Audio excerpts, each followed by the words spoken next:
Hello, hello! It's been a while since you've seen me paint, and today I have a very fun project as part of my trying to make a letter set, a writing set. I will have to paint some more Ghibli motifs because it's supposed to be a house moving castle letter set. I will need some motifs I can pack on the envelopes as well as the letter writing paper, and then there will also be some stickers. The first step is to get some motifs. And just like my Ghibli moving castle, this one will also be an oil pastel. I'll just place my swatches around me and make sure I use the color I want. I will try to keep track of all the colors I'm using on a separate sheet of paper. I have my Sennelier Oil Pastels as well as the Neopastel from Caran. This is the 48 set, and I also have a few individual Neopastel colors, and I'll try to keep track of which colors I am using and write them down on a separate sheet of paper.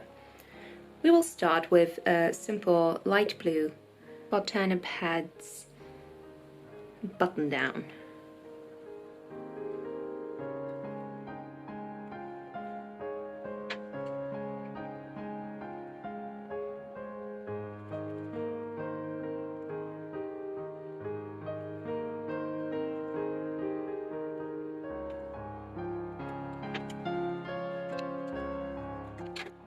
Okay, some issues again with the overheating, but we'll just push through and try to be as fast as possible.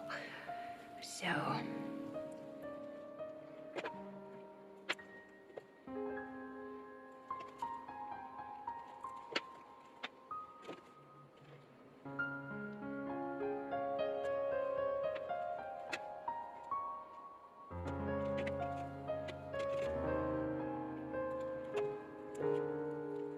I believe these are all the colors I'm using for the colored parts, and now the rest of this outfit is simply his black coat. I will write them down on a separate sheet of paper, just so you know that these are the colors I used for the colored parts, and then the ones that I used for the black shades. I'll put these away again, and then we'll continue with his coat. The little cream, I'll need a new one. The white one is already empty. Oh, no, wait. That's the rest of the white. And the cream, as well as the white, is what I should restock.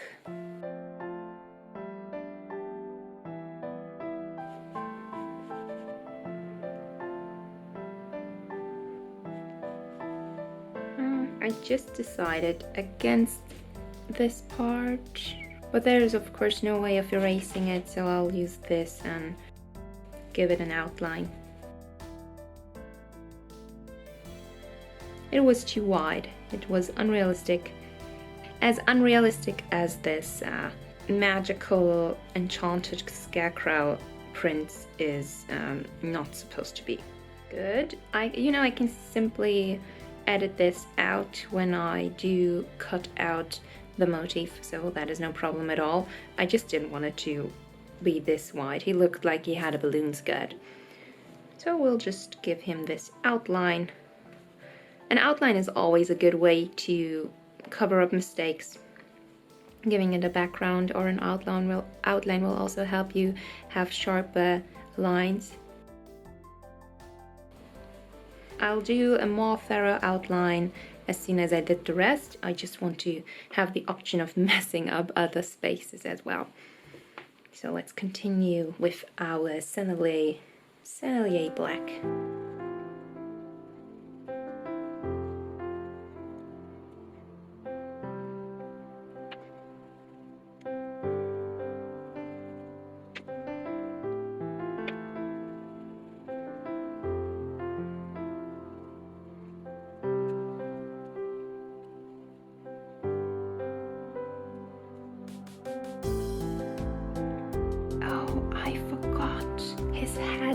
His head is broken.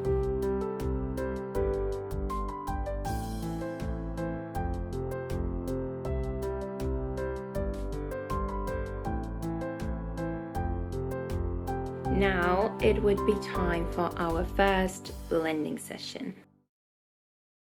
If you don't know what blending stumps are, which is what I am using, you can check out the video I did a while ago about them, where I explain what they are, what they're used for, how I use them to blend almost everything. And it's just a lot cleaner than blending with your fingers.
He looks wonderful! I'm very happy with how he turned out. Even just these simple shapes really give the exact look I am going for.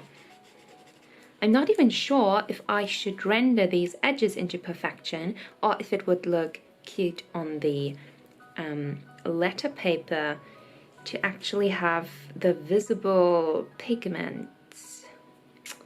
But the Howl's Moving Castle I'll be using from my big painting does have rendered edges.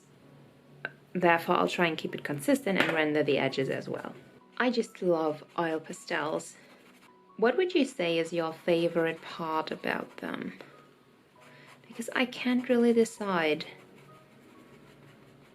I think, well, no, I can't say for sure. Always the process I'm currently in is my favorite. You know, when I am doing the first layer and just blocking in colors and shapes, then at that moment I think, oh, this is my favorite part. But then I start blending and I'm like, no, this is even better. And then I'm in the detail phase and I'm thinking, gosh, details are just the best. So let me know. I know I'm very enthusiastic when it comes to oil pastels, but it's taken me so long to find my favorite medium. Therefore, I think it's fun if you have an art medium you are so very passionate about. Let me know, what is your favorite part about them? I can't quite decide.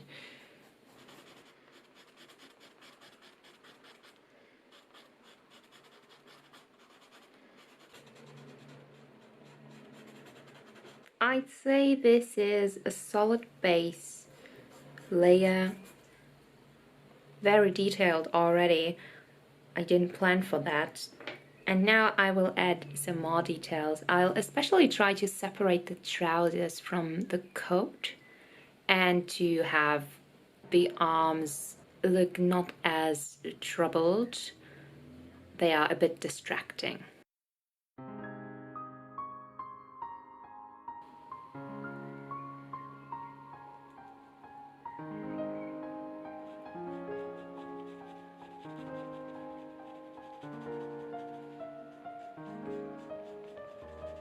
If I want to achieve this very smooth look, I will use my fingers. The blending stumps cannot compare in smoothness to using the hand. Now is the time for smoothness, because next up will be the very fine details, and they the more they are in contrast to a smooth background, the more you will be able to see them. And the less work it is to actually make pronounced details in your painting. I like how it looks except for this part. I'm pretty sure I just need to make it pop a bit more by adding dark areas. I know what it is. It's that his arm is getting bigger towards this side. I'll do a mix of adding more arm here and taking away a bit arm there. Then it should be fine.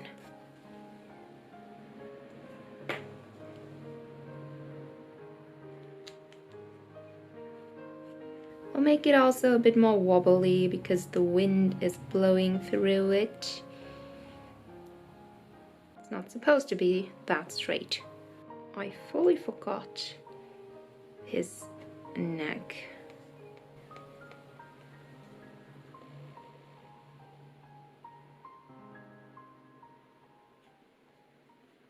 Now for the details, the very fine details where we're talking lines or small dots here. There are several ways to go, and there is a video I will link you up here where you can check out how I usually do details. There are several ways. For this one I will use Pit Oil Base from Faber-Castell Extra Soft in black. Ghibli characters all have outlines. I don't think I will do all of them, or will I? I'm not sure. I do know that I need to get closer, so sorry if there is only my head in the shot.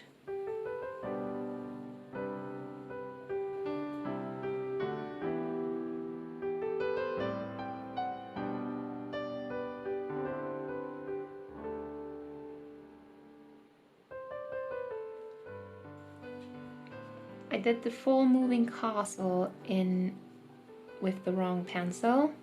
I used the not oil based. It kept clogging up. It was a simple pastel pencil. I'm so impressed by this little pencil. It's doing an incredible job. It's working so well.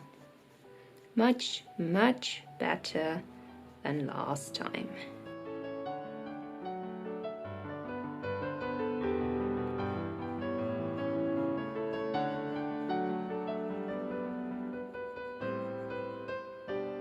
Any details you lost before, you can recreate here in this step.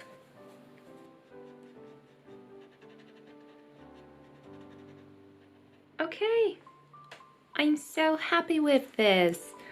I hope you follow me along on the process of making this into a writing and letter set, as well as the, I'll put it somewhere here, a large Studio Ghibli I already painted, the Howl's Moving Castle. Once more, these are probably all of the colors I use. And if you have any wishes for what motif of Howl's Moving Castle you want to see next, let me know. I will definitely paint some of them. So hope to see you in the next one, and have a good time until then. Bye bye!